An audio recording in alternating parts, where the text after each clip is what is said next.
back.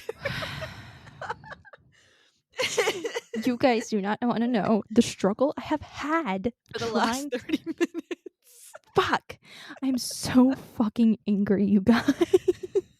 So we're using Zencaster to record everything, and Psychos's microphone, and we have the same microphone. We have 2 different computers that we're functioning on. We're in the same room.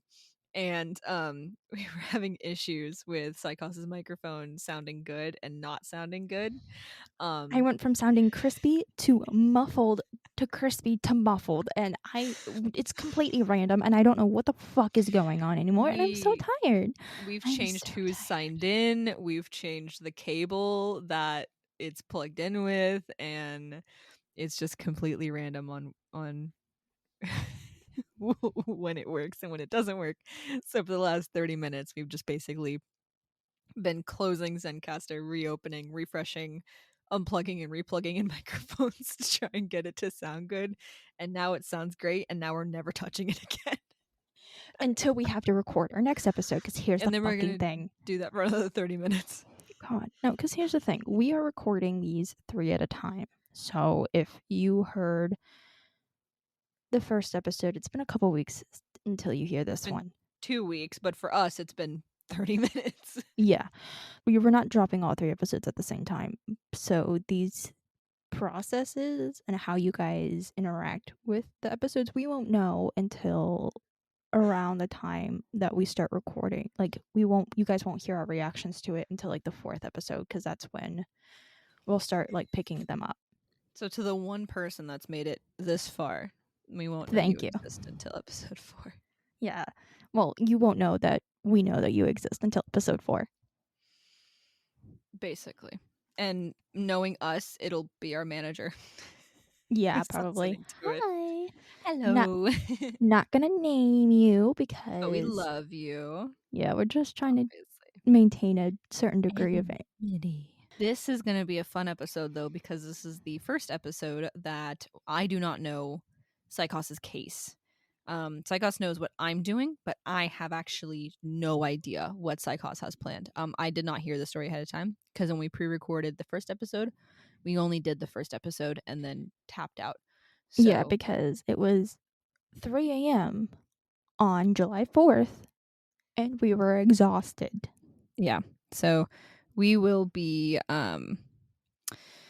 this will be I haven't read these notes to Psychos yet, so Psychos does not know knows what my story is, but does not know the details of the story, and I have absolutely no idea what Psychos has in store. But they do know. I'm assuming it's similar-ish. So I'm excited. But the cats are in here this episode, though. So if you hear jingling in the background, it is our 2 of our cats, because the third one is technically not ours, and so she's not allowed in here. Okay, so I wouldn't consider my story very heavy, but it's also not Mine very is. It's also not very long. So it's only 5 pages.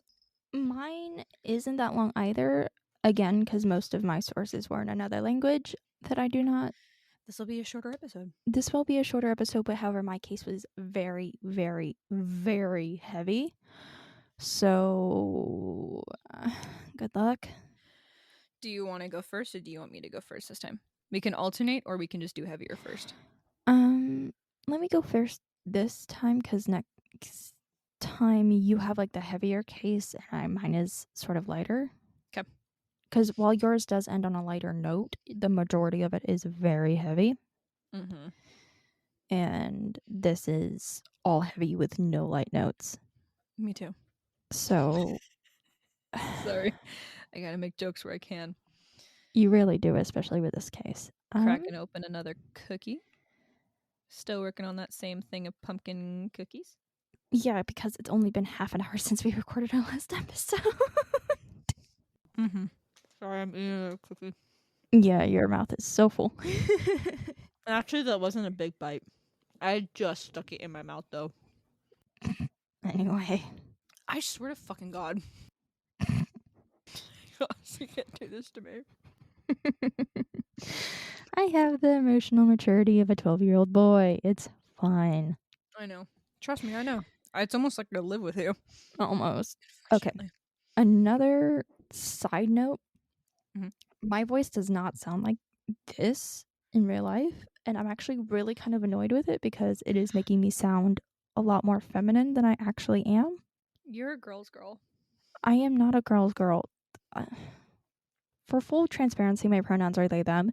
There are theys, them. I'm a they's, them. Um, I'm an asshole. yeah, you are. So it's just one of those things where my voice is going to sound a lot more high pitched. I hate it. And editing these episodes is going to be hell for me. So all aboard the dysphoria train. Choo choo. It's a good thing that I also have the login and I can also edit the episodes. And I Yeah. don't hate the sound of my voice. I just constantly sound like I'm drooling a lot, which I am. So Yeah, it's because I'm so attractive. you joke? I was actually about to make the same joke. I was about to say the same thing. So before you go getting all self-deprecative, You were right the first time. You were right the first time. you are attractive. I Shut the fuck up. I don't think so. It's fine. Anyway, Dysphoria is a bitch, and so is body dysmorphia. you know what else is a bitch? Me. Today's story. Let's get into it. Oh God. Okay, so heavy like heads up. This case is dark and it is heavy. So, like with all of my cases, I am going to start with a slight introduction just to get you into the headspace of everything. So, I want you to close your eyes. And I want you to imagine this with me. Okay. You knew what you were doing was wrong. You could feel it and I did. this is the only time that we can really laugh at all throughout this case. So, Give me some pauses to make some jokes. okay. You could feel it in the bile that rose up in your throat when you saw her. Isn't bile pee? No, it's throw up. Okay. Like vomit. Oh, gotcha. Oh my gosh. Okay. Anyway, okay. I knew I was doing something wrong. I'm peeing out of my mouth. You're Continue. ruining it. Continue. She was ugly. Her face looked like it was melting, and her apartment reeked of death. You subconsciously bring your hand to your belly, feeling the urge to turn back. Your father would understand. He's never denied you anything. He would let you keep it. Maybe force your long-term boyfriend into a marriage as well. The old woman smiled. It was disgusting. Ah, yes. We'll get that taken care of. Her voice was sweet and warm, despite her appearance. You lean in. You promise no one will know. She cackles, as if your question is the funniest joke she's heard all day. My child, no one will ever know. And with that, she takes your hand and leads you into the darkened apartment. Today, I am telling you the story of serial baby murderer Felicitas Sanchez Aguillon Neyra, also known as the Ogress. Ooh. I know nothing about this, but I am convinced you just said the word ogre. The ogre lady. Yep. Oh, really? She was known as the ogre just because of how, like ogress, because of how ugly she was. Ew. She wasn't really that ugly, all things considered. So it's just one of those things. Okay. So, as mentioned before, we're talking about Felicitas Sanchez Aguillon Neyra. She was born in 1890 in Cerro Azul, Veracruz, Mexico. Mm. Her official birth date is unknown, unfortunately, due to lack of records. Oof. Her mother, however, most certainly did not want her at all. Oh. It was a very volatile relationship between the two, and fights were extremely common. And unfortunately, they were living in extreme poverty. Which leads me to the first part of her life, where Felicitas showed an interest in harming animals that would last years. That's serial killer behavior if I've ever heard it. Yeah, it's part of the McDonald triad. The McDonald's has a triad of serial killer traits? N- not McDonald's. Is the third one McDonald. the hot and spicy chicken sandwich? No. Okay, anyway, so the McDonald triad or the dark triad is are 3 traits that nearly every serial killer or every not serial killer necessarily, but people who grow up to become people who hurt other people have. There's the you God, wet the bed. Ew. Like well into your childhood, like past the point of No return. not no return, but past the point where it's kind of socially acceptable to. Mm-hmm. Unfortunately, that is also a trait that is commonly linked to being sexually abused. Mm-hmm. There is fire setting, which is arson, Oh, but like small. say arson. Well, it's like smaller Mini fires. arson. It's arson for ants. Ant arson. No. And Oh. then there's, of course, harming small animals. Yes. We aren't sure if Felicitas ever more than just the one, but the one she did display led to a number of strays in her neighborhood being poisoned throughout her childhood. Poisoned. So it's not just like brutally killing them like physically, it's like actually like She Mordor. harmed she harmed them, but she also poisoned them. Like killing and hurting small animals is very big in the triad. Got it. Okay. Yeah. Not much is super known about her early years. Records aren't available, and she was very difficult to find much about, according to the investigators. Mm. However, she must have done well at some point during school because she went on to go study nursing. Once again, dates are very fuzzy, but eventually she did marry a man named Carlos Conde, Mm-hmm. and she got pregnant, which is very unfortunate because it seemed to spark either the trauma of her childhood because, her mother, like, did not want her at all, Yeah. and just the violent fights they would have would be traumatizing for any child, Mm-hmm. or it sparked her like the darker part of her psyche because she was killing small animals and poisoning strays throughout her childhood. So we don't know if her behavior was trauma based or if it was just innate. Yeah. Because again, not much is known. This is early 1900s in Mexico. Okay. So this is a part that breaks my heart. Mm-hmm. As far as we know, she never really had any red flags during her adolescence. Mm-hmm. And everything seemed really normal with next to nothing regarding her childhood aside from being able to attend nursing school and her propensity for animal death. Mm-hmm. But she did not want this child, and it was actually twins. It was 2 baby girls. Oh. And her husband desperately wanted them. Like, Mm-hmm. he was so ready for them. And because she didn't want the girls, Felicitas convinced him to sell the girls because they were living in extreme poverty.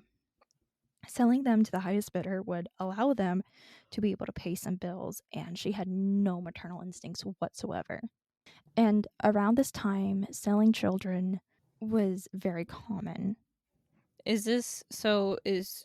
Are she selling them like before she's given birth to them? Like actually just like fully selling the children of like, oh hey, if you want it, when I give birth, you can have it, or is she already given birth and she's just basically like selling them out as like slaves? It's unknown when she convinced her husband to sell them, but it is heavily implied that, like, from what I found, they were already born. Got you. Okay. But Carlos felt so bad after agreeing to sell the girls, and whenever he went to try to get the girls back, Felicitas refused to tell him who bought the girls. And that was something that everybody had agreed on. Like, it was a completely closed thing. Nobody knew who bought the girls, and Carlos would never find out. Mm-hmm. He regretted it so much because he genuinely loved the twins, and this would lead to the breakdown of their marriage, and Carlos and Felicitas separated. Honestly, I would too if I was in his shoes. I would too. Good on him. Yeah. After the separation and the trafficking of the twin girls, because side tangent really quick, what she does initially isn't trafficking, it's more of a adoption surrogacy type deal. until Carlos changes his mind, because Carlos initially did not consent to this and was unfortunately convinced to, and then just didn't. It just didn't work out. Mm-hmm. So it was kidnapping and then trafficking. Yeah. After she decided basically to join the business side of that, where she would connect mothers who did not want children to mothers who could not have children, and she was a midwife. She could do this on her own. Like, she would connect these women who did not want their babies to women who could not have babies, and then like kind of arrange for that child to go with the other mother. I mean, that's not terrible. This is what the lady did. Yeah, this is what she did initially.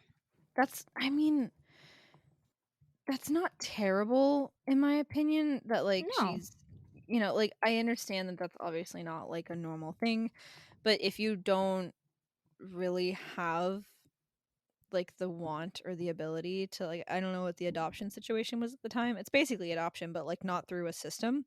And also the adoption system is fucked. But it's not a terrible way to like No, do it's that. so because it was sort of a side hustle, she was able to move in 1910 from Veracruz to Mexico City. So she's moving on up. Moving right along. So once Felicitas moved to Mexico City, she rented a room in the Roma neighborhood right below the apartment where she lived. There was a store owned by a man named Don Francisco Paez. Whenever she moved there, she continued her business of adoption and surrogacy. However, she added something else to those who were unwed mothers and could not afford for their public images to be ruined by this pregnancy of theirs. Let me guess, abortion. Yes. And again, Shocker. side tangent. This is not. I am pro abortion. Flat out. This is not a tale of a horrible woman who was performing abortions, but it does speak to the fact that maybe abortions should have been more easily available to women. Yes. And with the overturning of Roe v. Wade, personally, a lot more women are either about to die or have died from unsafe abortions because they could not get them. Or dying of the pregnancy, Yeah. like stillborns and stuff. It's not fun. So it's her crimes do not, in my opinion, do not involve the abortion. It is what she does later. Mm-hmm. She, as a midwife, knows how to deliver children, but something tells me that delivering babies at the end of a full term versus like providing an abortion are violently different, like personally. So I don't really know if she knew how to give abortions because of her role as a midwife, but I do know that midwives typically come in later on in the pregnancy. I could be wrong. Somebody please correct me if I am. But there's just something that rubs me the wrong way about that side of things. But she is technically still providing a service that many young women desperately needed. Mm-hmm. Just how many people came to her for these services are unknown. However, a good many of them were very wealthy and very influential. This business, like all sides of it, would continue for the next 30 years. She would rarely, if ever, leave the apartment that she rented and conducted most of her business from that apartment. She would, during these 30 years, open up a storefront like further away from her apartment that she would call La Quebrada, which means the creek. I don't like the sound of that for some reason. I mean, it was right by Why is it called the creek? because it was right by like a little creek. Oh, what the fuck? Yeah, I don't It's remember. like calling my house the hill because we live on a hill. Yeah. What is violently frustrating about this case is the fact that people definitely knew that something was wrong. Like, even the police were involved at some point. Neighbors would notice, like, numerous, quote, classy women going to visit Felicitas. There would occasionally be black smoke coming from the apartment with an awful smell. She was burning the bodies. Was she And actually burning the bodies? again, the police had even arrested her for the sale of 2 infants, but they let her go after she paid a fine. Oh my fucking god. I don't understand why people can get arrested for shit. and then they can get like they can pay a fine, and it's like, oh well, you gave us money, so it's. I mean, look, I understand that they're getting arrested and it goes on their record, but paying a fine and being able to get away with a crime is basically fucking bribery. Personally, if it's bad enough to be arrested for, I don't understand why you should have the ability to pay a fine and be let go. I mean, I don't remember who said this, but it was a quote that I heard somewhere where if you can afford the fine, it's not a crime for you. Yeah. It's just like another bill to pay. Yeah. I feel like I've heard that too somewhere before. I just didn't think about it until now. But yeah, no, I don't like it. I don't either. Again, this is so frustrating to me because clearly she has become rich enough to pay the fine for selling babies, which is 2 babies. That's the only ones that she was convicted for. Just those 2? Just 2. Motherfucker. But she was able to continue this business and on her merry way.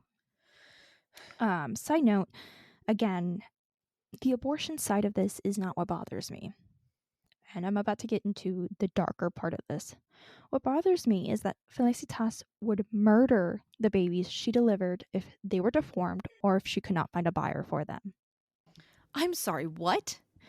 She would murder the babies that she would deliver if she could not find a buyer for them or if they were deformed. So she was keeping a hold of these babies and like taking care of them until she couldn't find someone to buy them. What, like immediately? And then if no one wanted one, she would just kill it? Yep. What the fuck? Yeah. So the abortion aspect is not what bothers me. What bothers me is the fact that she was doing this. There is not a definite murder count, nor is it known just how long she was active for. However, at some point we do know that she does begin to murder. The exact method in which she did so is unknown, and these are the possible ways she would do so. I'm not prepared to hear this. Strangulation, poison, mm-hmm. and cutting their throat. Oh, it's a baby! I told you it would get bad. I hate this. I hate you. I'm so sorry. It's okay. It's not, but I forgive you. Okay. She would then dispose of the bodies by burning them or dismembering them and putting them in the trash or stuffing the remains into the sewage pipes. Oh my god. Her kill count was placed at well over 100. Oh my god. I'm so sorry. What the fuck? It's not you. Oh my god. Those poor babies. Many neighbors legitimately despised Felicitas, and she was described as looking like a witch with, and I quote, bulging eyes, fat, ugly, and disgusting. Because it was... So sorry. I'm not trying to laugh, but man, you really couldn't have picked a worse description for this lady, huh? Give me that one more time. I need that again. She was described as looking like a witch with, and I quote, bulging eyes, fat, ugly, and disgusting. I cannot stand doing the research for this because I actively saw some of the photos from the crime scenes. Yes. Oh, I want to see. No, don't. I have a morbid curiosity. Please I'll look don't. it up later.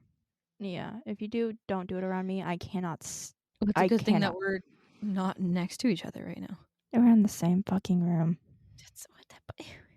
I look at things all the time in the same fucking room that you've never witnessed. Like half my TikToks that I sent you. and then you look at them 4 hours later when we lay in bed. Yeah, because that's a fun little thing. Anyway, moving back. I'm just trying to find joy. So, do you remember Don Francisco Paez? Her first husband? No, the grocery store that she lives above. Oh, right, yeah. Anyway, well, I'm so sorry. I'm trying so hard to follow. Well, on April 8th, 1941, oh no, Francisco noticed that the pipes in his store were clogged. Oh no. So he called a plumber and 2 bricklayers. No. Unfortunately, in order to unclog the pipes, the floor had to be broken and then repaired once the clog was removed. This poor fortune would only increase once the clog was reached. They would remove a massive mound of putrefied human flesh, bloody gauze, and bandages, and they would also find the skull of a baby. Where are the rest of the bones? This was an absolutely horrific discovery, but it Where would are the lead. rest of the bones? Nobody Psychos. knows. Just Who the skull knows? was found? Just the skull. Just a Where's the skull was rest of the found there. bones? Where's the rest of the bones? Maybe they all got flushed away. No. Okay, let me continue. Not the movie. Oh Not god. the DreamWorks movie Flushed Away. That movie would be a lot darker if those rats lived underneath this grocery store. Yeah, they would be. Okay. Anyway. Be a real different movie. Yeah. This was an absolutely horrific discovery, but it would lead to the end of Felicitas's reign as La Ogresa de la Colonia, Roma. The case Is it was over? No, not yet. Not by a long shot. I'm sorry. Well, actually, we're almost there. Oh, thank God. I never wanted you to shut up more in my life. And that's ironic considering we live together. Because usually you say good things that aren't, hey, when they opened up the pipes, they found a mound of human flesh, a baby skull, and bloody gauze. Oh, wait till you get to episode 4, because the case I'm researching now makes me want to. I forgot what episode 4 was. I have no idea what you're doing for. Oh wait, I do know what you're doing for episode 3. Never mind. I requested it. Yeah, you I'm requested very this. excited for it, by the way. Very Yeah. jazz. Anyway, back to episode 2, because that's what we're recording right now. The case was assigned to a very famous investigator at the time, Jose Acosta Suarez, and he immediately launched into the investigation. The same day, Jose went to the apartment that she rented. She did have a roommate that for some reason didn't know anything this bitch was doing at all. But the roommate did let the police in to search the area, search the apartment. Thank God. But the apartment had, not the apartment, the roommate had no idea what she was doing. Which, How do you not know? Because, I mean, she split her business between the apartment and her, little storefront business that she had. Mm-hmm. So maybe she did the storefront business when her roommate was home, and when her roommate wasn't home, she kind of took clients home. I don't know. Within Felicitas's bedroom, investigators would discover an altar with candles, needles, baby clothes, a human skull, and a large number of children's photographs. Okay. They would also search La Quebrada, the creek, and discover so much more evidence. Mm-hmm. As soon as Felicitas heard about the investigation, she bolted. She ran. But that didn't stop the investigators, because on April 11th, the police were able to locate and arrest an accomplice of hers. Salvador Martinez Nieves was a plumber who worked for Felicitas. He would take payment in exchange for clearing the pipes, keeping Felicitas from getting caught for a while. Because she used to shove baby, the corpses, down the pipes so often. That was one of her main ways of getting rid of the bodies. Mm-hmm. The same night, Jose, the investigator, was able to track down Felicitas and her lover, who was either named Roberto or Alberto. Records are hazy, but last name was Covarrubias, as they were attempting to make their way back to Veracruz. Mm-hmm. When she was being interrogated, she would admitted to providing these services, and when Felicitas performed the abortions, she would, quote-unquote, toss the remains into the canal. Just yeet the babies. Yeet the babies. Actually yeet the babies. Yes. She would I also brought this upon myself. I brought this upon myself, given the story I picked, but fuck. It's harder hearing it as an actual case and not just a legend. Yeah. And I had to research this. I'm so sorry. Yeah, so you remember whenever I was just in a really, really bad mood? Mm-hmm. About 2-3 months ago? Just 2 to 3 months ago? And Psychos is about to be in another bad mood, and Mythos is about to be dead. In trouble. Anyway. I understand why now. Yeah, these cases unfortunately do put me in a very bad headspace, which is why I try to speedrun research, not like do super deep dives into a whole lot of things, because if I surround myself with them, It's just too hard sometimes. I already have pretty bad mental health struggles as in general. Mm-hmm. And this is something that, while I do enjoy my work because it allows me to spread awareness about certain like different cases and different people, it's still difficult to Yeah. fully dive into sometimes. So It's rough out here, guys. it really is. But props to Mythos for putting up with me and helping me through everything. Any day. Love you. Love you too. Okay. Yeah. Anyway, back to Continue. this. Yeah, back to this. I'm so sorry. It's okay. Felicitas would also defend herself by stating that she was only doing social work through these actions. Oh, shut the fuck up. I'm so sorry. I could feel that one coming a mile away. You saw it coming and said, "Oh, that's getting real big real fast." Yeah. In a move that somehow worked, Felicitas warned that she would reveal the names of the women who had come to her for her services in exchange for a lighter sentence. The fuck? So instead of being charged with the absolute worst things, Mm-hmm. as long as She's she just fined, I swear to God.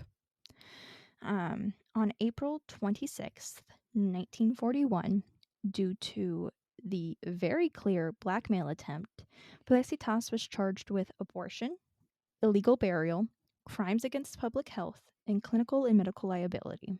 Charges that, compared to serial murder like she had been facing, weren't very serious at all. On May 10th, a judge set bail for around 600 pesos, which is about 12,415 pesos today, or 715 US dollars today.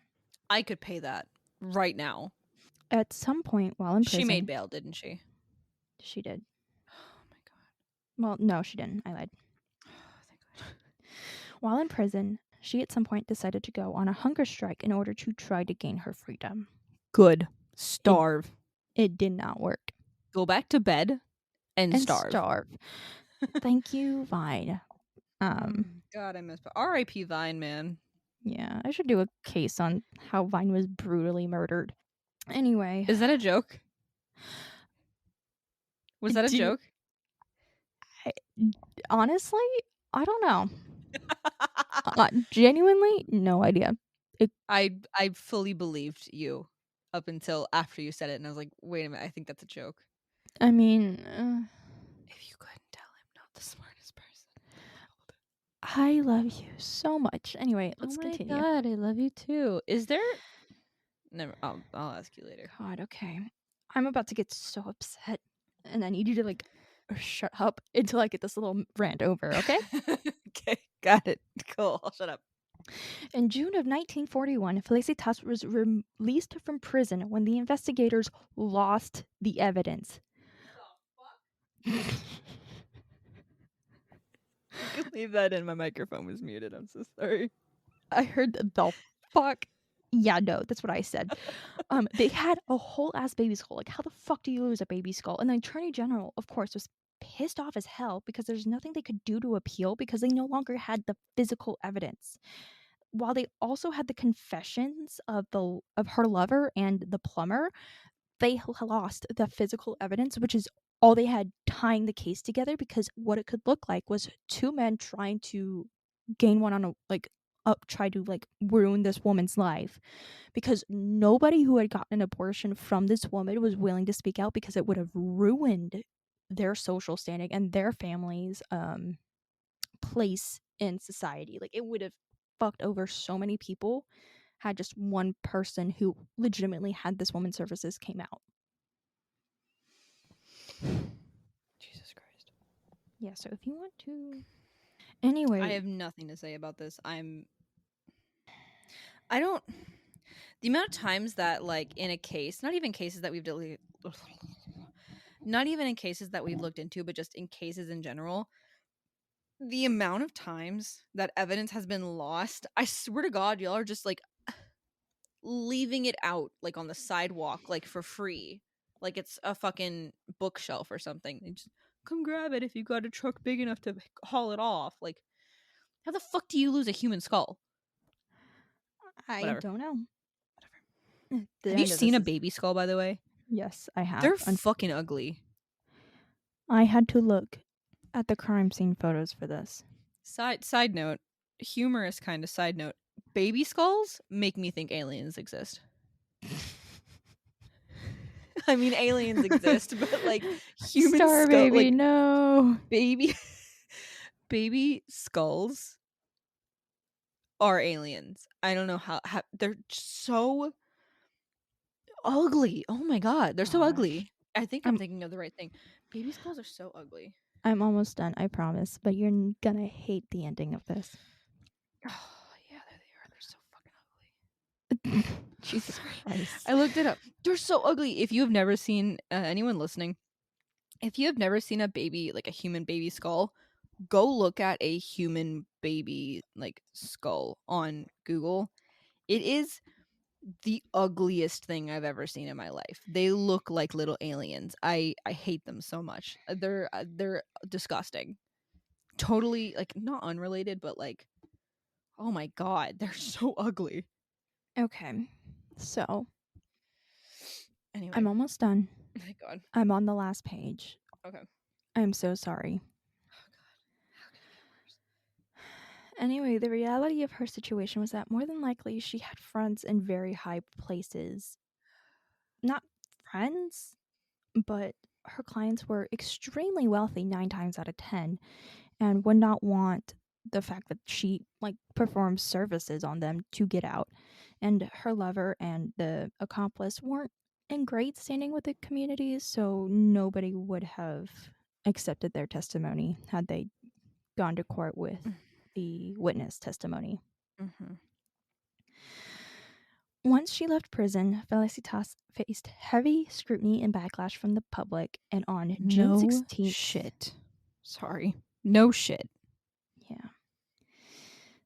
On June 16th, 1941, she overdosed on a drug known as Nebutal and died in the residence she shared with her lover. I hope she suffered. When Felicitas died, she left 3 letters, 2 for her lawyers, 1 for her lover, and none for her children. She had children? Remember? Oh yeah, yeah. The first letter was to a lawyer who was apparently scamming her, and this letter was a final telling off. The second letter was to the second lawyer, who was a new one, but the note only made reference to her own land and what to do with it. Mm-hmm. The final letter was to her lover, which was really kind of cold, only stating goodbye and that claiming her first husband had, quote, won her.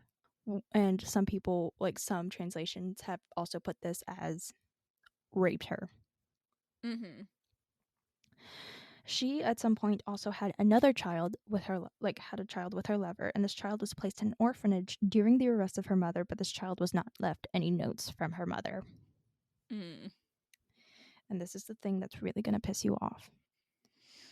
Due to the quote-unquote loss of evidence and Felicitas taking her own life, officially, this case is technically considered to be unsolved. Are you fucking kidding me? I am not. I didn't even think that was gonna make me so mad, and then you said it. Are you actually fucking kidding me? What I the wish fuck? I was. I wish I was. This is not. The words that I want to say right now. Say them. Go ahead. I no, it's too many bad words at once. That is listen, okay. I need anyone who's listening to this right now. If you are in any sort of criminology position, whatever, I need a decent fucking 20-page explanation as to why the fuck that makes any semblance of sense. I understand. I understand that the legal system has rules. I understand that the legal system is set up in a certain way for a certain reason to make sure that whatever, I don't actually no. No, no, no, no, no, no. I understand that the legal system that we currently have and that most places have are specifically in place to make sure that certain people win and certain people do not. I'm not going to say good and bad. I'm not going to say morally correct and morally incorrect. I'm going to say that certain people win and certain people lose. I understand that it is set up that way. I fully understand that. But when your legal system and your crime system completely bypasses hundreds of years of human experience to fully understand that someone did something and it was wrong of them and everyone knows it, you are not only the dumbest motherfuckers on the face of the planet, but you are actively setting the species back thousands of years. And whoever was on that case and decided that that was an okay thing to do better beg the deceased for forgiveness when they reach whatever afterlife they have been selected to go to. Well, here's the thing. I think the investigators and the attorney general in this case were pissed off about everything. Like, they went in hardcore trying to nail this woman to the wall for everything she did. No.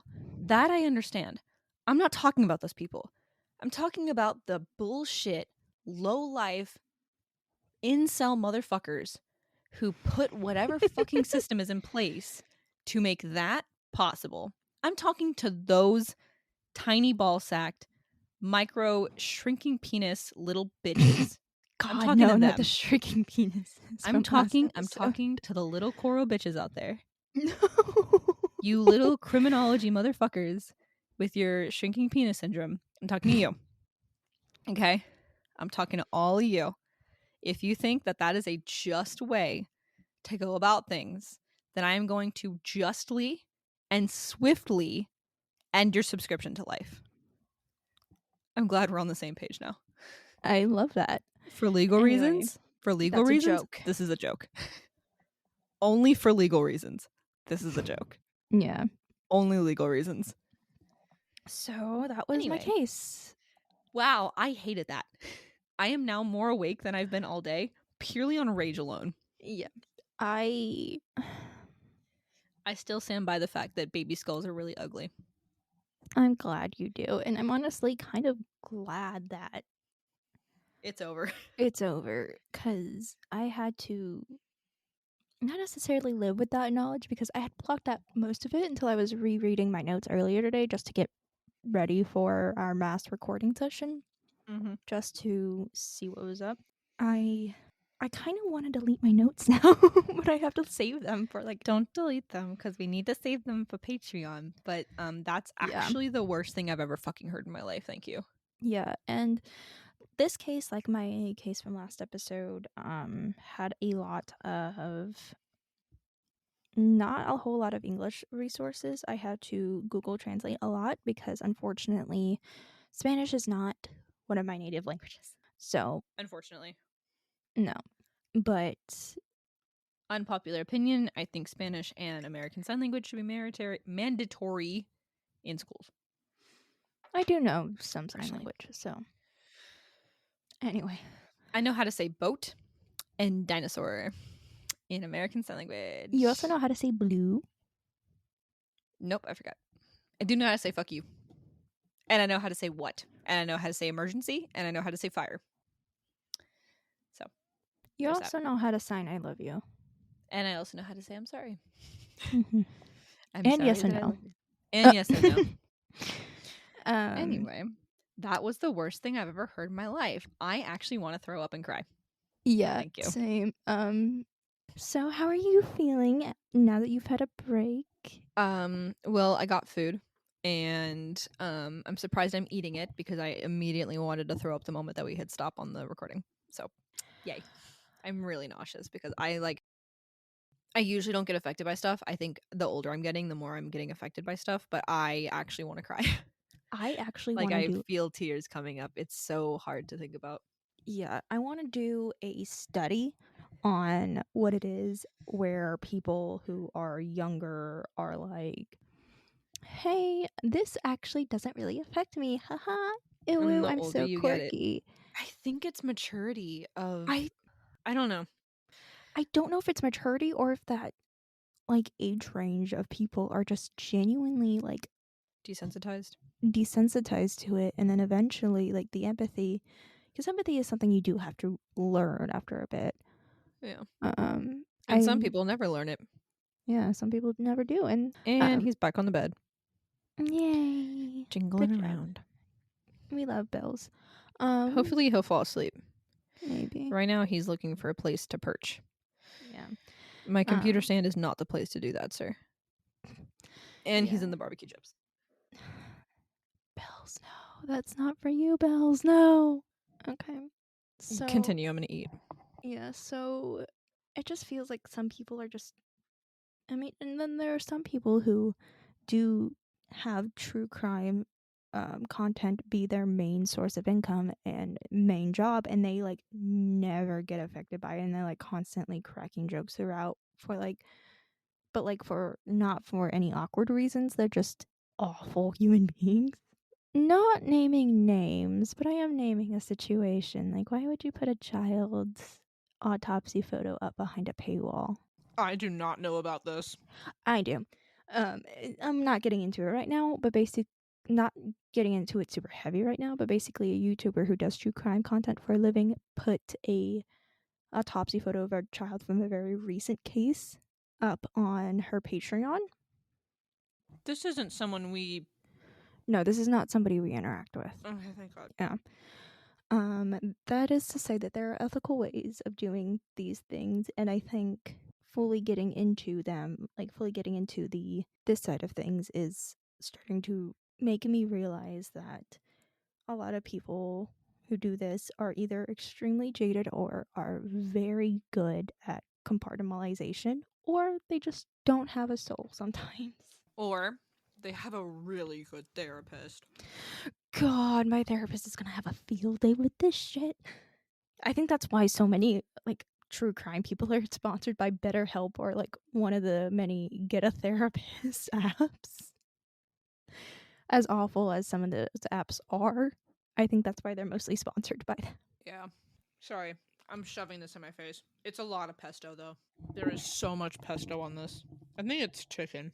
Well, I know what I'll be eating. I eat all the time. I'm literally eating all the time. It's not a bad thing. I mean, I'd rather you eat than you not eat, and that goes for a lot of people. Like that goes for everybody out there. If you haven't had water yet in the span of us recording this episode, go drink water. Hydrate or dihydrate.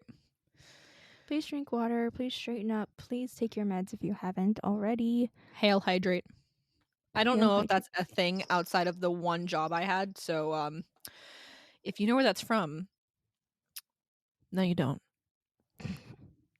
Well, I'm co-opting that now. Hail hydrate. Yeah, I'm co-opting that for the podcast. Hail hydrate. Hail hydrate. Like Hail Hydra, but yeah. hydrate. Hydrate. Yeah. Which is weird because my job had nothing to do with Marvel. Aren't you more? Maybe we might have had Marvel people there. Huh. Anyway, so time for my story. Yay, tell me about your story. Sorry, I'm actually more energized now just by pure rage. Yeah, no, you're good. I'm switched over to water for a little bit so I can like not have the anxiety but tired shakes that coffee sometimes gives me. Because we still have one more episode to record after this. I'm crying. Why are you crying? I can't stop it. Oh no, what's wrong? The babies. Man, it's hard. I know you can't see me right now, but if you could see me right now, you would see that I'm like actually trying to not cry and it's happening. Yeah, it's Can I have a hug? Yeah, Can come I here, come over baby. and get a hug? I'm so Yeah, sad absolutely. Right And I'm giving an audio hug to everybody who is still kind of shaken up by that case. Come here, baby. Oh, moving that away. You've known me for a very long time now. Yes, and you know that I don't get affected like this by things. You know me. You know that this is not normal for me. It's not, but I'm not surprised, if that makes sense. It's I usually have a good gauge for which cases will make you cry, what will piss you off, and what will just annoy you.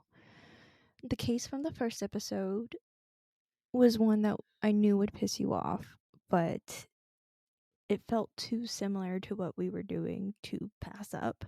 And then this episode, as I was researching it, I didn't realize what was going into it.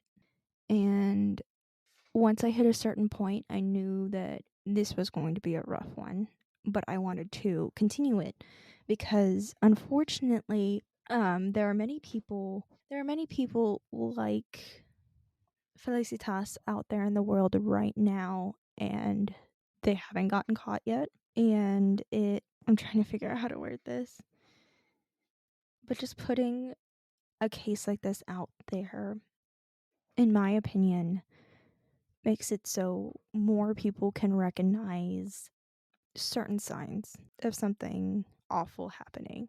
And that is my main why for this podcast, is to show that everybody can learn from everything, and if there's something that you recognize, you are not alone. If there is something you've been through, you are not alone. And I'm sorry for taking up so much time on this, but You're stalling because I'm still crying. no, because I'm also very upset too. Like, it's genuinely upsetting. Like, I'm getting emotional now. I didn't get emotional while I was presenting my case And because I want to point out, I do feel ridiculous for crying because I obviously none of you know who we are, but Psychos knows me very well, and I don't usually like to cry, nor do I usually get emotional over things like this. So not only do I feel absolutely ridiculous for crying on the second episode, but also having such a delayed reaction to it. Um, but it really is just, you know, I don't want people to think that when we are talking about these cases, we're joking around like it's nothing, because I'm so devastated for all of those babies who probably had no idea what was going on when it happened. And I feel, again, I feel ridiculous for crying over this. I really, really do feel ridiculous for crying over this. But I really do want to make a point that when we talk about these cases, we care. And we don't care about the people who committed this. We really care about the victims and what they went through. And I can't stop thinking about the children who had no idea what was happening to them, who had to suffer for any point in time. And I'm not a parent. I hope to be one day. I hope that I have the honor of being a parent, but I can't fathom the pain a parent might feel right now hearing this. And you know what it makes me think of? And this is such a weird thing to think of. But do you remember that story that came out of Georgia a few weeks ago? Do you know what I'm not talking about? I'm not quite sure, honestly. So There many bad things have been happening lately that I there just was a woman who went to the hospital to give birth, and I remember this. Oh fuck. trigger Don't. warning, this is really, really fucked Oh up. god, I Um remember this and I feel the sick. the mother, she was giving birth, and they had to pull the baby out, and they used these vacuums to pull the baby out, and they ignored the fact that the baby's shoulder was stuck on her like pelvis bone, and they were fully aware of the fact that the baby was stuck and didn't care, and decapitated the baby, fully like vacuumed the baby's head off. That's how hard they were pulling. Oh my god. um and if you ever see babies when they're like fresh, if they have like extra elongated heads that usually return back to normal, some of those are like those not permanent deformities, but those like initial minor deformities are from the vacuums that they use to suck the babies out because they need that additional help. And of course, it was a black woman who was giving birth, Of decapitated fucking course it was. a beautiful, beautiful black child. I think it was a little boy.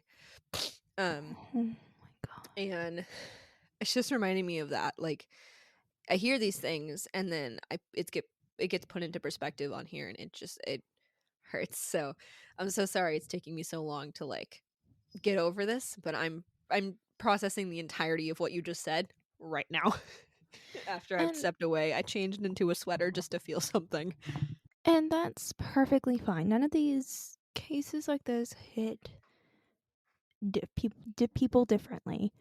I unfortunately feel too much for people. That is why it is so hard for me to fully research things and get things done in a reasonable amount of time. That's why some of my cases will take me almost weeks to finish because I get too involved. I start grieving these people, and there's nothing wrong with feeling empathy and grieving towards the families, and I feel like experiencing the grief that you comes along every time you learn something about these victims and how cruelly some of them were taken from us. But sometimes it's too much, and we don't joke about them. Well, we do make jokes because this can be a comedy type podcast. It's not mostly on my side of things, and it's mostly on Mythos' side of things. Because Mythos' side of things lends itself easier. It's easier to make jokes without seeming disrespectful. And this is a side of true crime work, victim work that is hard. And there are people out there who do, unfortunately, tell these stories for the very wrong reasons and don't treat it with the respect it deserves. And we don't want our episodes to be super heavy all the time. We want them to be appropriately heavy at the right times and then try to lighten it up. But sometimes there are cases like this one that just hit and don't let up. Yeah, it's not fun. And I think the fact that there were very few details and how short my case was, it definitely hurt more because you especially, Mythos, are a very imaginative person. Whenever I'm given something, I am a very put yourself in the situation when it comes to how things are described. I can physically see myself in that situation, or I can picture it very well. I'm very much a someone who can, I don't want to say I'm extra empathetic because I don't want to sound like a fucking asshole about it, but I can feel very heavily what that would feel like. And that's I think where the pain's coming from is I can put myself in that situation and I can feel feelings I don't want to feel about it, and it hurts so much. And that's why you have an awesome therapist. My therapist, Is gonna hate me after this. my therapist, when I see her in 2 weeks, she if she listens to this, hi. I'm so sorry for the session that we had 2 months ago about this exact episode, but just know I love you. I've had my therapist for like 6 years now or something crazy like that. And oh my god, I would not have made it this far in life if she did not exist. My therapist instantly reads my mind. She's also the same Honestly, zodiac as me, which is I think very surprising. dude, no, same. My therapist has the same exact birthday as me. Ugh, But not the same year, just the same birthday. it's so weird. I can't get along with anyone who is like the same zodiac as me. Very rarely. And I think that's common for a lot of people is they can't get along with other people who are the same zodiac. But my therapist, she tunes in and she just gets it. Yeah, same. That's how mine is. Anyway, Our therapists are gonna love us. to our therapist, if you're listening to this, we love Um, you. we love you, but actually, please don't listen to this because this is too close to. I feel like that crosses a line somewhere similar to like why you can't follow your therapist on social media or why they can't follow You you can't on follow your social high school media. teachers on Facebook until after you graduate and then Yeah, realize that you don't want to be friends with your high school teacher because she was actually a bitch. That's not. Don't worry about it. that's yeah, that It's felt a a little little specific. personal. That's a little too specific. I had a teacher in high school. So, fun facts about me, because I did in fact go to high school, Oh my contrary god, to. I same. know you wouldn't believe it, given how stupid I am. You're not stupid. But not only did I go to high school, I was in a majority of honor classes. I was a very smart kid. Then I got to college, and it just went downhill from there. Yeah, it's called undiagnosed ADHD until that like Hey, yeah. hey, hey, hey, hey! You know you're doing something wrong because you stop it. Get out of the barbecue chips, you dumb fuck. I'm He's in the leaving that in. I'm barbecue leaving that chips. in. No, it's called You Had Undiagnosed ADHD, and it presented itself as gifted kid syndrome until you hit some place that did not have the rigid standards that most public schools have. And then I skipped most of my classes to eat Dutch Bros. Not Dutch Bros. Einstein Brothers. Anyway. Because there was no rigid structure for you. I know. Yeah, I had a teacher in school. I had her for 4 years. She was absolutely amazing. Teaching wise, she was great. I looked up to her. I adored her. And then I graduated high school and I realized that she was just a bitch who played favorites with her students. And I was really disappointed by it. And I originally wanted to major in what she taught because I was so inspired by her. And then I graduated and I realized that I didn't want to do it. Speaking of which, if you are listening to this and you are supporting us, thank you for supporting my endeavor in a few years, hopefully to graduate and become an archivist. Still a goal of God. mine.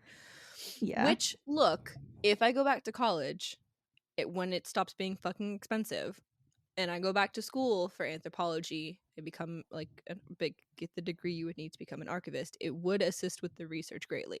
That's all I'm gonna say. Anyway, my story, my turn. Yeah. I'm also done eating and I'm done crying, so here we go. Okay. So, thank you, Psychos, for that emotions. On to my You're story. welcome. Thank you. Today we are talking about the Weeping Woman, aka La Llorona. Oh, wait, we totally forgot to say at the beginning of the episode. We're in fucking Mexico, by the We're way. in Mexico, by the way. If you haven't figured that out by now, this episode is Mexico. So a little bit of a setting / history, which might not make a lot of sense now, but it will make sense later on. So the date ranges that I have for a little bit of this time period, I'm just gonna go ahead and toss them out now. This is something similar you're gonna find to what we had in the last episode for the Seshoseki on our notes, but I'm just gonna say it now because it's only 5 things. So in Mexico, I think specifically central Mexico. I'm not 100% certain, or not central Mexico, but like I'm stupid. You're not stupid. No, it's not Mexico. There is this spans a good bit of Central America.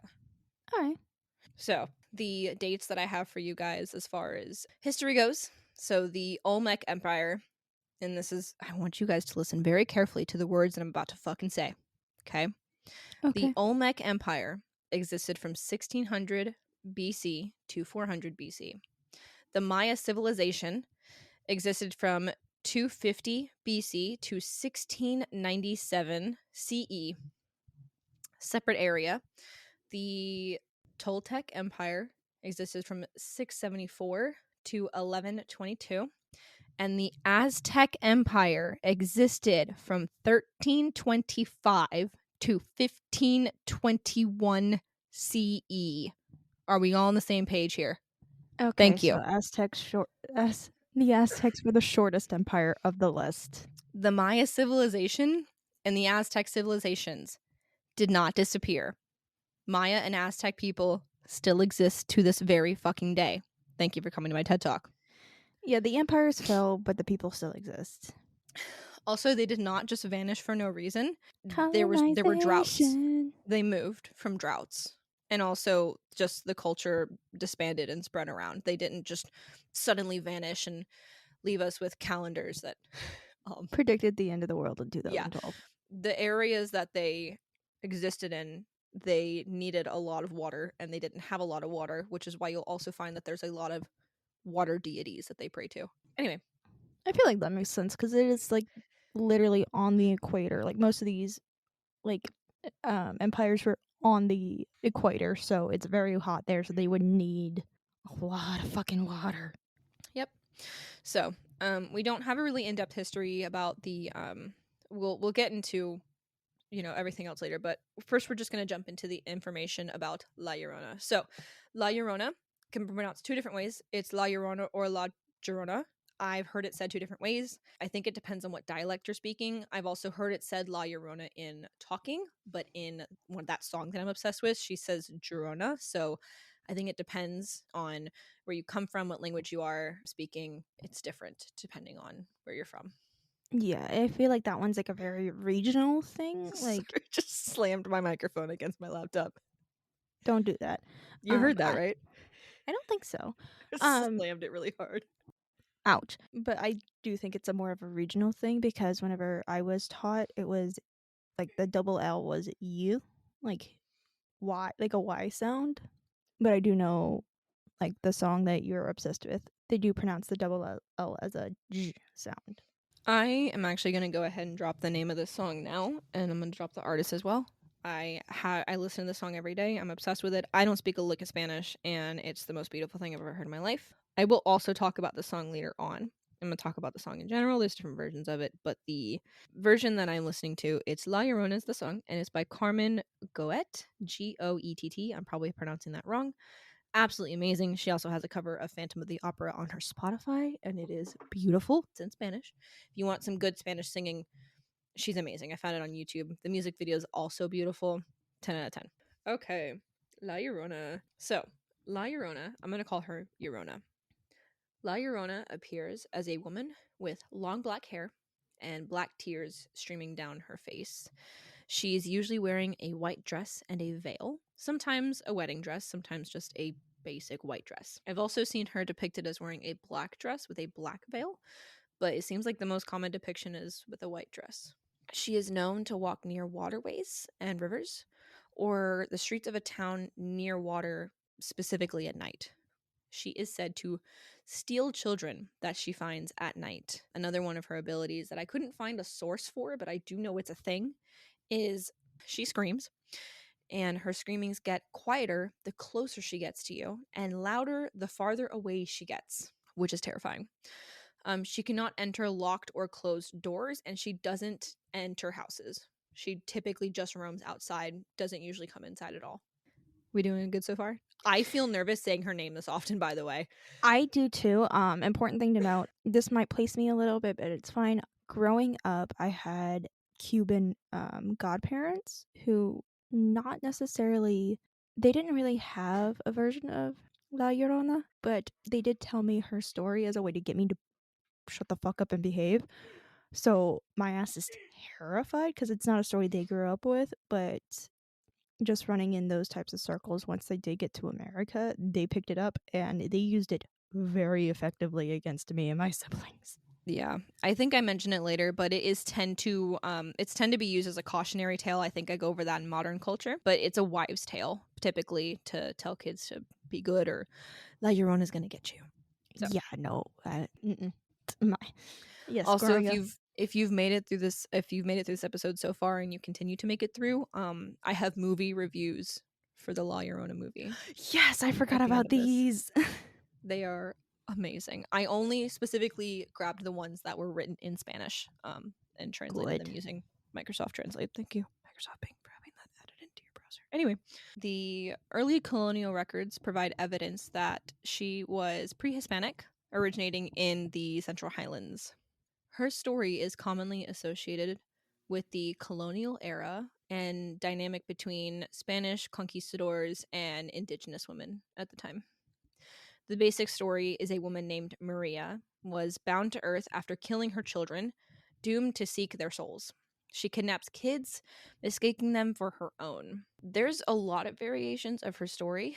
I'll get onto different versions of them in a minute. But she was a poor, beautiful woman who married a man and bore him 2 sons. After their birth, the man's attitude changed. He began ignoring her, chasing women, and staying out drinking instead. Oh yeah, that's like. Sorry to cut you off, but it's Typical men. typical man. Tale as old as time. You get your like bloodline extended, and then now you get to go fuck whatever moves. Mm-hmm. Because guess what? Your wife has already served her purpose, and she doesn't have feelings. What are feelings? Women don't feel things. Yeah. When he would visit her, he would only spend time with the children and talk about marrying a woman more in his class. Like, Oh, that's social class. fucked up. Oh yeah, because she was of a lower She was social poor. class. Yeah. Yeah. Oh, still, that's fucked up. Fuck you, dude. Maria became resentful of the attention that the boys got, and in a fit of rage, after seeing her lover with his new wife, she drowned her children in the river. After realizing what she did, she wasted away in grief, wailing until she became a vengeful spirit that haunted the riverbank. Okay. I don't understand There's killing your another own version. kids. Okay. I don't understand killing your own kids because your husband got a new wife. We don't know how old the However, children were. It could have been, if this is true, we also have to acknowledge that it could have been really intense postpartum. If she was poor, if she did not have constant support from loved ones, if she was left alone with the children, she could have been resentful towards the children. And postpartum depression is a bitch. yeah, no, It there's a causes people case. to become crazy. No, there is a case that I eventually will cover that's very similar to this. I'm just going to drop her name now because you're not going to remember lovingly. Probably. And it's the Andrea Yates case. Mm-hmm. Very brief summary of it. She was advised not to have any more children because her partum depression was getting so bad and she was hearing voices telling her to kill her kids. But her husband refused to allow her to go on birth control because their religion didn't allow it, and completely disregarded everything the doctors were saying and forced her to have more kids. And then eventually the voices got so bad that she ended up drowning her children. Yeah. So that's fun. So I wish you would have done that fucking story instead. it would have fit, but at that point in time that we Yeah. did the research, we were trying to stay in the same country. Yeah. We still kind of are. I keep glancing over my shoulder expecting her to be behind me. I'm not God, kidding when no, I say same. when I was you remember this when I was doing the research for this, I literally couldn't sleep. I was so terrified. Like Yeah, this no. is spooky. Yeah, so no, you as somebody who did not grow up hearing this story know Mm-hmm. what it was like for me as a child who grew up who heard the story. Yeah. I Also a side note, I know I said I wasn't going to talk about ghosts in the first episode. I don't count this as a ghost because I don't want to hear about the doors open and close and there's knocking on the walls and people have caught that's not the kind of ghost I'm talking about. I'm talking about cultural ghosts, we're gonna talk about more like culture ghosts and it's like this, but entities and stuff. entities and stuff. But she is terrifying, Oh and yeah. I live my life in fear of this woman and a I am same. in no single capacity any kind of anything. God no, like I am seven. cornbread. Yeah, 7-year-old Psychos was fucking terrified. Because here's the thing, culturally, I am cornbread, just based on how I was raised. But I do have little spatterings of spice here and there from my godparents, They've been and added in over time. yeah, just from like how I was raised in the neighborhoods I was raised in. Like I got a good cultural like grasp, and Mhm. she is something that was used against me from a very young age. 7-year-old not Mythos, Psychos had like no 7-year-old chance. me. 7-year-old me had no chance. Another version is that she captured the attention of many rich and handsome men when she would go dancing in a white dress. She was already feeling burdened by her two sons that made it difficult for her to spend time out doing whatever.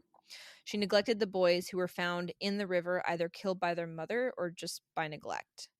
She cannot enter heaven until she finds her children's soul, either by God or a demon tricking her after her boys' souls are already in heaven. The first this story was first recorded by a poet, Manuel Carpio, in a sonnet in 1883.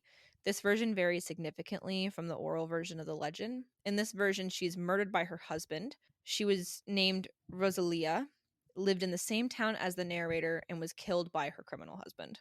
Her story does share elements with Aztec mythology. Aztec goddesses who were said to be bad omens of the conquest of Mexico. And we'll get into those. Okay.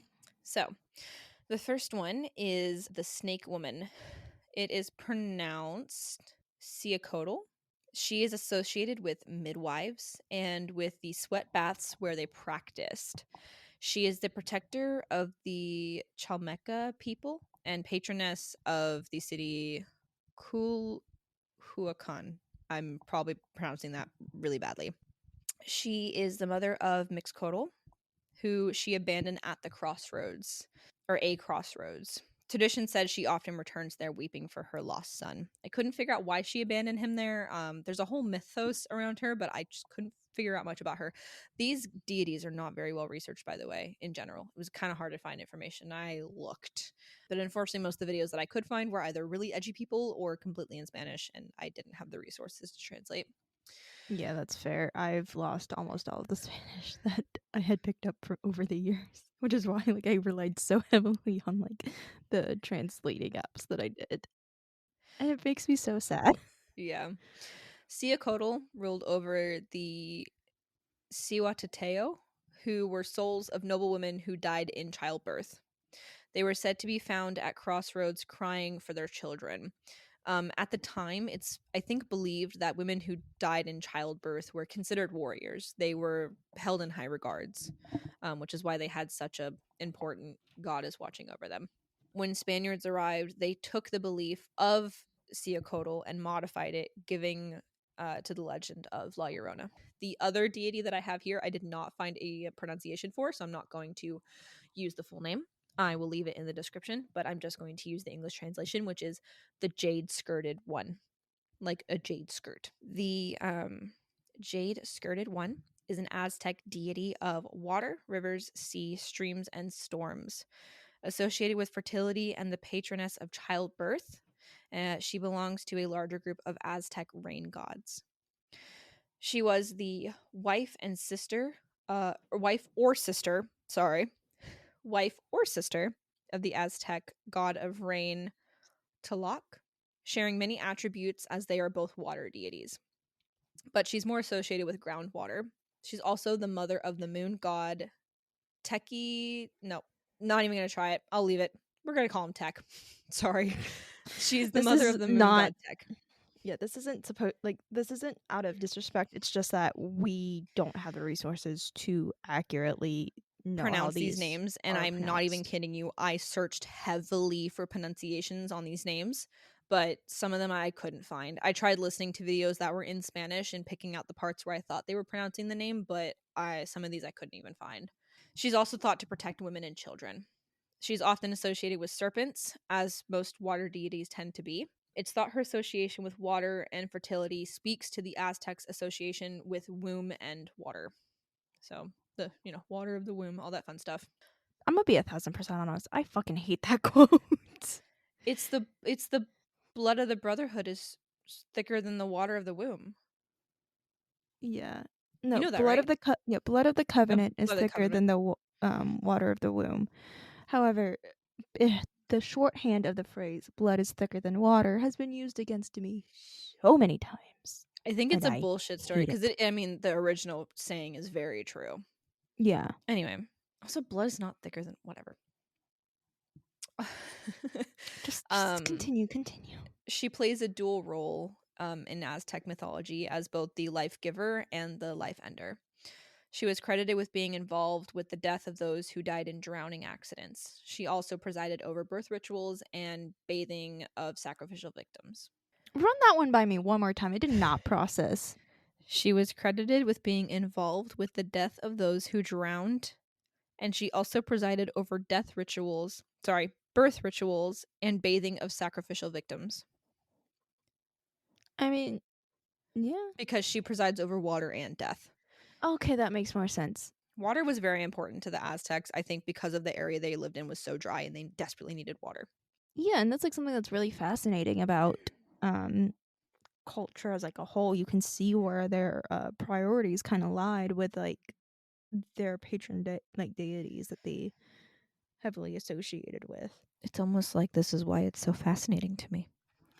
Oh my gosh, it's almost like I've connected the dots. La Malinche. Known as La Malinche, I literally put Mal-inch E. So it's Malinche or Malinche. I don't I know think which it's one. Malenche. Malinche. Her birth name is unknown. She was a Najua woman from the Mexican Gulf Coast. This is a real woman. She is also credited as being one of the origins for La Llorona. She was the interpreter, advisor, and intermediary for the Spanish conquistador Hernan Cortez. She was a slave given to the Spaniards by the natives of Tabasco. Tabasco. Yeah. It's not Tabasco. Maybe it is. I don't know. Um, he picked her as his consort. I'm so tired of consorts. And she gave birth to his first son, Martin. I can't take the name Martin seriously. I'm so sorry. And I feel like it would be more like teen, but move it. Martine. Yeah, but going back to I said King Joe last time with a straight face. I can make it Martin and not Martine if I really need to. yeah, that's fair. I'm speaking English. I will probably do English pronunciations, even if it is pronounced differently in different languages, just so at least it's a different language, basically. It's like how like certain names can be pronounced in like 50 different ways depending on what language you're speaking. So yeah, but going back to the whole concert and concubine and all of that bullshit, it was just an excuse for men to have sex with women and women not be able to fight back. non-consensually. Yeah. And it's like it was also designed to be like, oh look, you have so much favor, and it's like, no, I'm trapped No. in sexual servitude. Thanks. Anyway, Going back, sorry. I'm kind of like it's something that really pisses me off. Continue. no, you're good. Over time, especially after the Mexican War for Independence, she was considered to be a villain or a scheming temptress. She remains a powerful icon of treachery and the symbolic mother of the New Mexican people. Her aspects are very conflicting. Some people favor her, and some people absolutely despise her for helping the Spanish conquistadors. The term mal no malinchista refers to a disloyal compatriot. It's basically an insult, saying that you're like a narc, but like a Hispanic narc, I guess. A narc for the white people. Yeah, no, I know. Okay, slight. Sorry, I keep interrupting. I keep jumping in. No, you're good. Her story's long. We got Yeah, time. but that specifically feels like she kind of did not have a choice in the matter.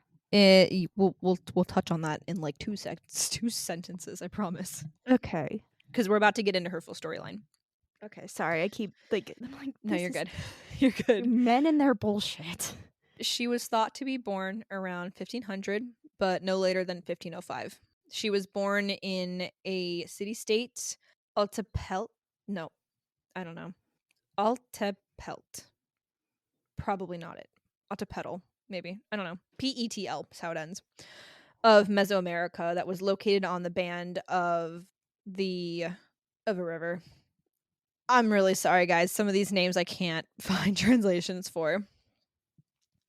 After her death, many people who knew her said she was born in a different area, located in Veracruz, Mexico. There's really no consensus on that. Historians report one thing and her family reports different things. Her family is reported to be of noble background. This is backed by a few things. One, the town that she was from probably had a normal speaking population, but one of the main languages that she spoke was only reserved for the elites of that area. She also understood a couple other different languages that were specific only to elites. Common people wouldn't be able to know these. She's also referred to as Dona or Donna, Dona. I assume it's Dona, which was not commonly used at the time and indicates that she was viewed as a noblewoman. But she could have been given this honorific because of her recognition of her role in the conquest. So she could have been given this title after she helped the conquistadors, but it's thought that she had this the whole time and was just a noblewoman from the area.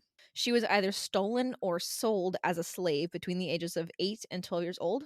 There's many conflicting explanations for why or how, ranging from her half-brother needing the rights of an heir to the town being complicit in her being handed over as a slave. But she traveled around and learned other languages that helped her in being able to communicate with, it's not a J sound, but I'm going to say it anyway, Geronimo. I'm so sorry. I literally put in pronunciation guide next to it and ignored it. It's Geronimo, or I want to pronounce it Eronimo, but it's fine. De Aguilar. I wrote a pronunciation guide for it, and I remember specifically listening to a man speaking in Spanish say it. So if I said it wrong, it's his fault.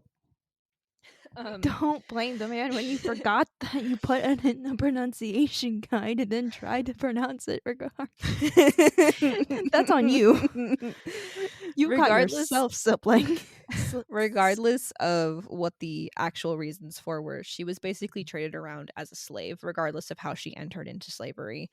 And she was basically tossed around enough that she learned a bunch of different languages. So by the time that Geronimo de Aguilar came around, she pretty much could speak to him no problem. He was an interpreter for Cortez, who spoke a variation of Maya that she was aware of, and also his native Spanish from Spain. Okay, so we've already established that this is a woman who has been horrifically abused. Yes. It there's some parts that credit to the fact that she was trying to help her people.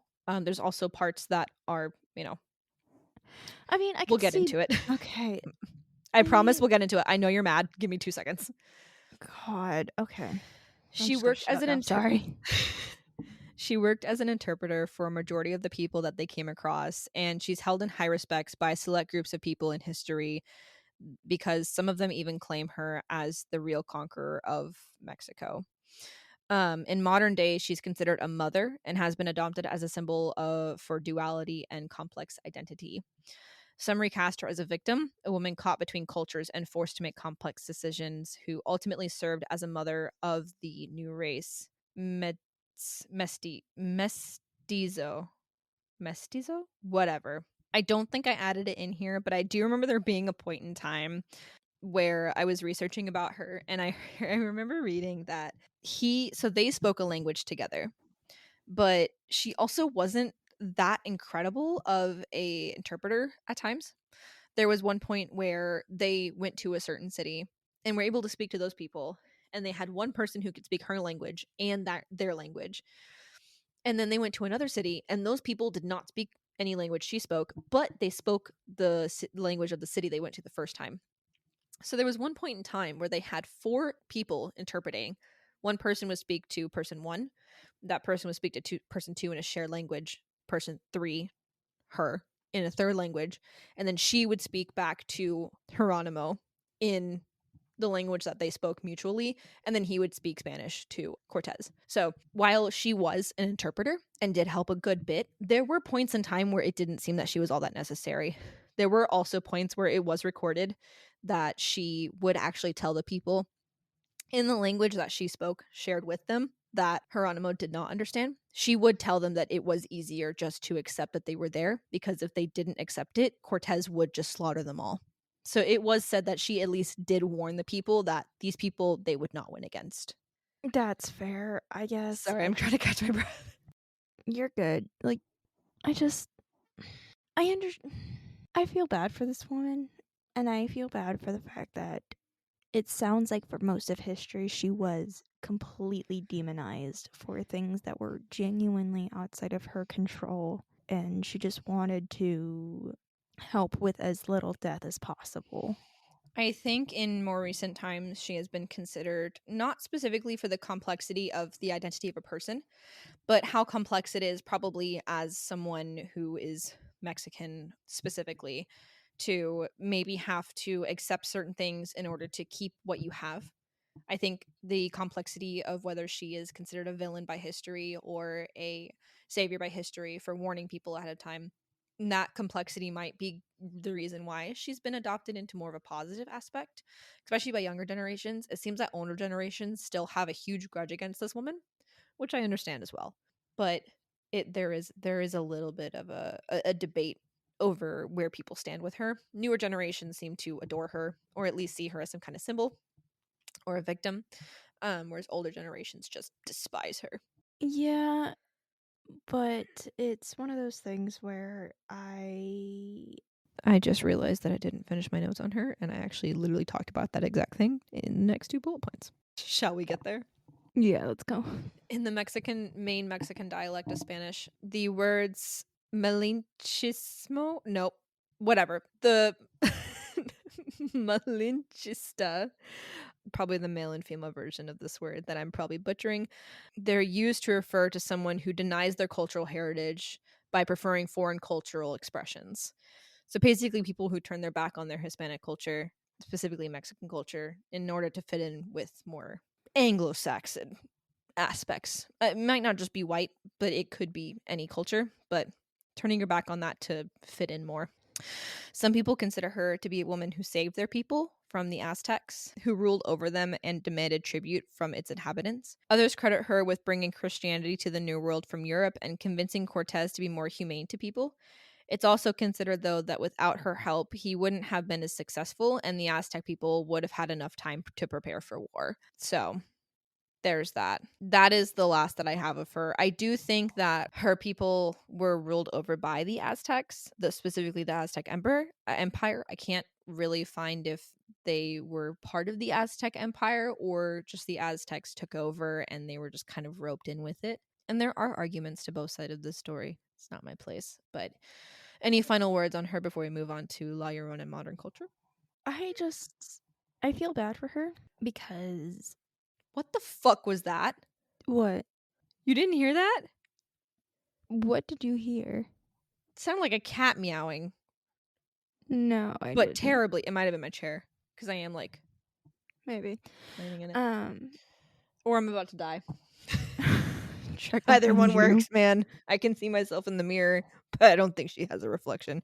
It's gonna be like phasmophobia. It's gonna be like phasmophobia. Just the hands just come around. I'm gonna fucking die. God. You can't see me. If she's behind me, I don't know. If she's behind you, I can tell because I can see the back of your chair. You can't see me. I could die right now. Well, No you one can would see know. the back of my chair, but you don't see how I'm sitting. Oh yeah, that's fair. She's not sitting on the couch next to you. I doubt it, but like I hope it's comfy. I'm very comfy. But I am terrified. Like I have like that cold like spine grasp that some people get.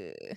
That's how I'm at right now. However, God, sorry. I feel so bad for this woman because I understand both sides of where like she doesn't want her people and her culture to suffer and lose itself. So encouraging people to give them like don't fight back because you see how strong these people are is honorable, but then you also have this is the same woman who is a slave for this like a slave because of the culture that she grew up in. So it's like one of those a child like who's been ignored will burn down the village to feel its warmth type thing. I understand both sides. Yeah. And people are incredibly complex and there's not a whole lot we can do because unfortunately she is long dead and we don't have her side of it. no we don't. Unfortunately, history only shows one side of people, and humans are very complex and they can have different reasons for things. They can also change their reasoning for things halfway through. People can completely change who they are overnight if they really needed to. So unfortunately, we will never know her reasoning for doing half of what she did, but my paranoia is getting bad. So we're going to wrap this up and jump into the movie reviews. Okay, There's a so little is bit more there after that, but okay, so we're almost done and we're almost then done. okay. My jacket on the back of my chair is scaring me. I'm not even kidding. I'm so paranoid. I got some emotions right now. So, Same. Let's La go. Llorona modern culture. It's used as a wives' tale. I didn't write the word tale as in like a story. I wrote the word tale as in like a tail, like a cat's tail. So, it's used as a wives' tale for misbehaving children. She is very real to Latinx children. While looking this up, I found multiple videos claiming to have caught videos of her or images of her. They're all over my TikTok page now, unfortunately. They always show up at 1 o'clock in the morning when I really don't need to see that, which is amazing. But now we get into the movie reviews of The Curse of La Llorona, one of the installments into the ever bashing my head against a wall. What the fuck is it even called? The Ed and Lorraine Warren bitch fest. What's Oh, that the series called? Conjuring The universe. Conjuring universe. We watched this together and I remember as somebody who grew up knowing the story of La Llorona being both terrified of how badly they misconstrued her story because I was terrified that just by watching it she was going to come get my ass. She's gonna get the director before she ever gets us. I mean, yeah, that's fair. But my tia and Tio were like, The fuck? I don't know the reaction because I lost contact with them a while ago just because of how like, I think our families just kind of fell out of contact with each other. Which is very unfortunate. Yeah, but I would have loved to know the reactions to this. But both my tia and Dio were incredibly intense with how badly they used to scare me and my siblings as kids with this. Oh yeah. I do want to say this aspect of I almost said aspect. This aspect of the review that I'm about to read carries over into the next episode, and I fully agree with this in any context for any culture. So, The Curse of La Llorona. We watched this. I hate this movie, by the way. I think the makeup and the outfit is great, but I actually hate the movie. I also nothing against the actors who played Ed and Lorraine Warren, but Ed and Lorraine Warren, I got fucking words for you, man. They're gonna be their own true. I'm gonna do a case on them. I'm gonna do an episode disproving all the dumb bullshit that they said based off of just basic ass fucking culture, like the Dybbuk box. I'm really mad about the Dybbuk box. I'm so mad about the Dybbuk box. And we already know what's up with the Dybbuk box. You don't have to comment So, or like email us about it. We already know what's going on with the I'm Dybbuk so box. fucking mad about it. Anyway, movie reviews. Again, I pulled reviews from Rotten Tomatoes, specifically ones that were only written in Spanish. I just did. Review number 1. I fully agree with this person. As a Mexican, I know that La Llorona is more than just a generic horror movie monster. My great grandfather saw La Llorona. Even my brother claims to have seen this figure. These chimpanzees have this iconic Mexican legend and Americanize it. This is the best comedy of the decade. Seriously, I don't know how we went from one of the best modern horror movies to a festival of predictable screamers. If La Llorona is from my beloved Mexico, then how did she get to California?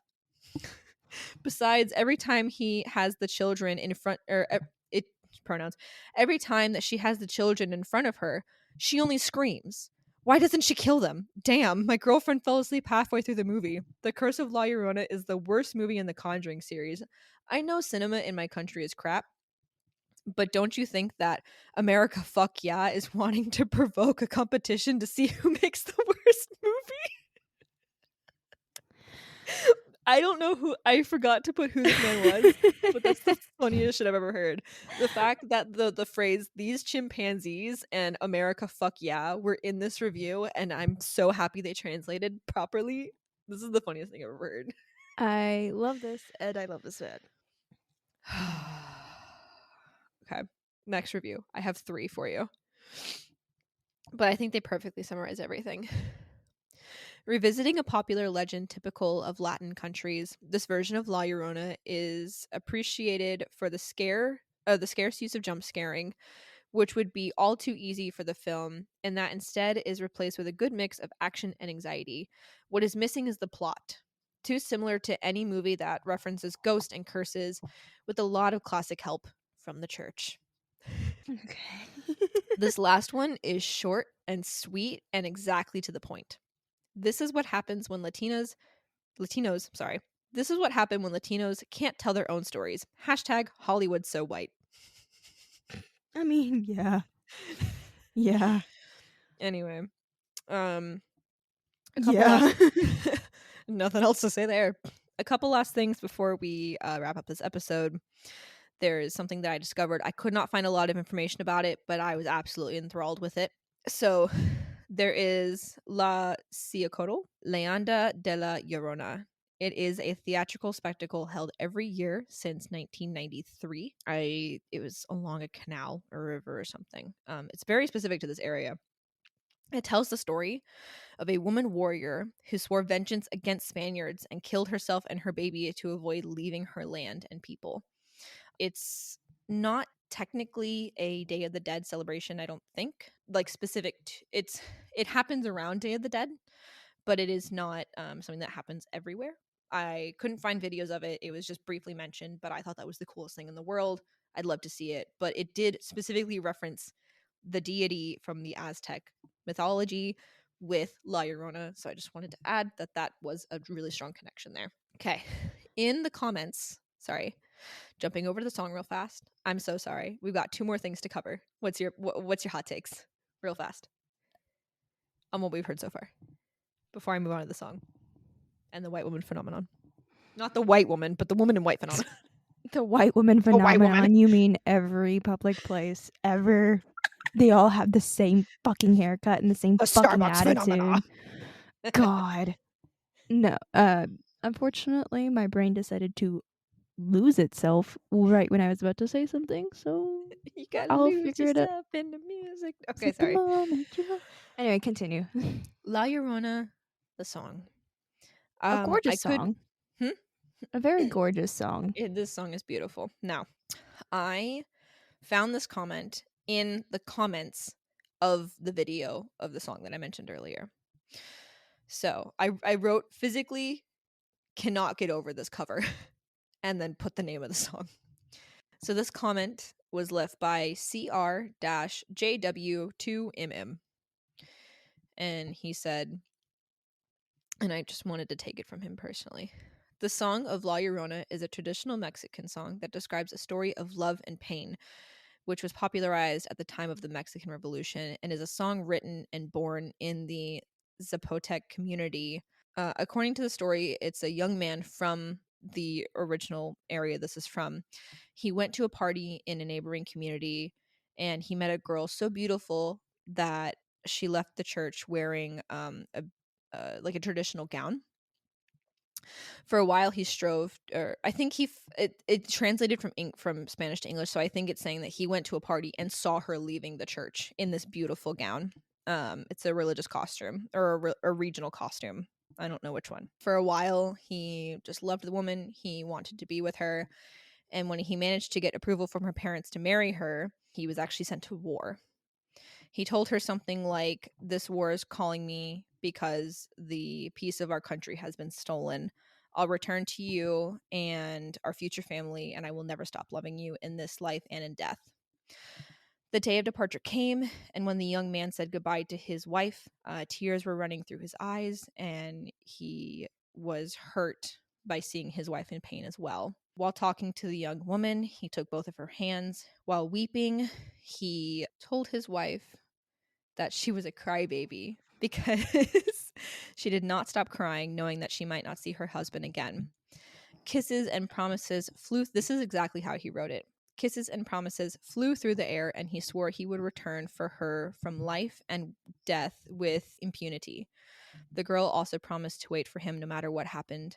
Many people at the time knew the couple and were dismayed by them. The young man went to war and never returned. So, sometime later, a friend of both of them returned to the village and told the young woman, "Your husband was hit by bullets, and the wounds were so terrible that it was impossible to save him. But as he lay dying, he asked me to tell you that he will always love you, and please forgive him. Here's a letter he gave me for you." And this letter is the lyrics to the song La Llorona. Oh no. Needless to say, the young widow wept all the time over the letter, never remarried because she hoped to meet her beloved in paradise and keep her promise. Their baby was born a week after the news, and every October 30th, they had dinner together. This makes me sad. A wife and son in the land of the living, and a husband from the realm of the dead, until the great eagle brought them together again. I'm not going to cry. I might. Oh It's no. so sad. It's such, and that's why I cannot get over the song. It's so sad. I think like the first lyrics of the cover of her song is literally like my weeping woman with like sky blue eyes. It's so sad. It's a love song. It's so sad. No. Um anyway, I'm going to wrap this up with the white woman or the white woman, the lady in white phenomenon. The white woman phenomenon. The white woman phenomenon. Um Scarier than anything I've ever known. The white lady, or the lady in white, refers to a female ghost or apparition that is seen in rural areas and is associated with tragedy. Usually, it's a woman who takes her own life after being betrayed by her husband or fiance. I've also heard variations where she's waiting for her husband or fiance to return from war, only to never do so, and either kill herself when she discovers that he has died or kill herself thinking he has died just before he returns from war. No. If a woman murders her own children after the betrayal, they are often said to be harbingers of death, also known as ghostly hitchhikers, because they may be waiting for unfaithful men to pick them up on the side of the road. So if you are ever on the side of the road and you are a man, or if you're ever driving and you are a man, and a woman in white appears on the side of the road and asks to hitchhike, she knows you've been cheating on your fucking wife or husband, and you got caught. And if you are a woman Ooh. and your husband tells you that he picked up a woman in white on the way home and that woman disappeared and it was a ghost, your husband's cheating on you. I mean, I think at that point in time, I don't think the woman in white would have let the husband go. So She would have killed him. I would have she killed would him. have killed his ass. So I think if he talks about like, oh hey, yeah, I found this random girl on the side of the road and I tried to drop her off at her house, but like she like fully disappeared. He's cheating on you. He's not cheating on you because he survived.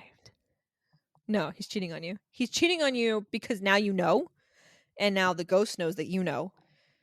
And so she's going to let you know that now you know because she let him live so you would know. She knows. She knows. And I know she knows. That's such a good song. I have 2 more bullet points, I promise. Okay. The name Lady in White comes from reports describing a white woman in a white dress. Last bullet point. The weeping woman refers specifically to the Hispanic legend. So the word weeping woman specifically refers to La Llorona, but the lady in white is all the other bitches that aren't her, that are white people. They aren't weeping women. They're not weeping women. They're lady in white. Wasn't the first ever wasn't the pilot episode of Supernatural La Llorona. Yeah. Yes, it was. not I came up in my necessarily notes. No, it actually was her. It No, I came didn't up in think my notes in pop culture references as the Oh, pilot yeah. episode for Supernatural. Wait, did you say that and I just missed it? No, I just remembered that it happened as you said it. Because Oh, you yeah. said, oh, wasn't she in the first episode? And I went, yeah, of Supernatural? Yeah. That's fair. Yeah. Yeah. God. I just So that's my story. Did you like it? Did you have fun? Did we have fun today? No. No. Neither of us are having fun today. At least not in this episode. The next episode, I'm so excited for. It's going to be a great way to wrap up this batch of episodes because holy shit, I need a palate cleanser. But Yeah, it's not going to come from me. No, you're actually going first the next episode because Which is a bad thing. Yeah. The heavier cases we will always do at the very beginning, so you can go ahead and get them out of the way. And then we can leave off on kind of a good note, but then I might cry halfway through. Yeah, but it's fine. It's fine. So my case next week. Well, not next week. My case. I'm so excited for your next case. My case the week after next will definitely be the palate cleanser, and you already Mythos already knows what it is because Mythos requested it specifically. Yeah, which is going to say a lot about me as a person when you find out what it is. Let's just say it's going to be a wild ride. Yeah. That was a really long pause. I was trying to think of a pun and I couldn't think of one. No. You might want to make sure you have your life jackets at the ready. And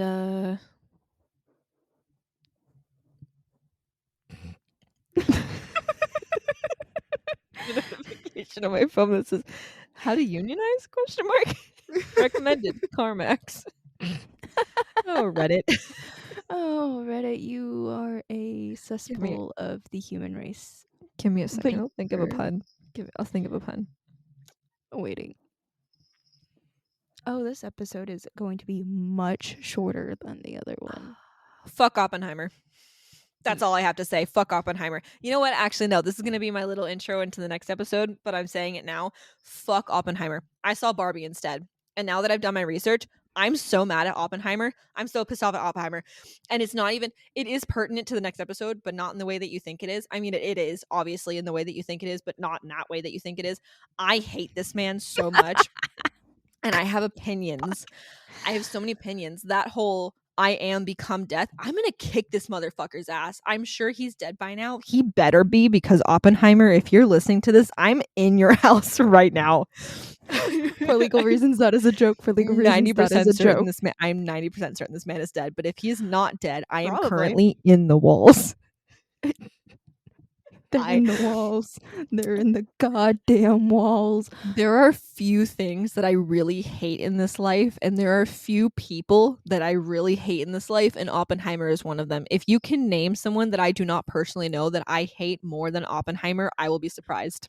I can name things that you hate more than Oppenheimer, but not Name a people. person that I hate more than Oppenheimer right now. That immediately gets me fucking angry. God, I dare you. I don't think I can. I mean, Whoever the fuck thought Applebee's was a good idea.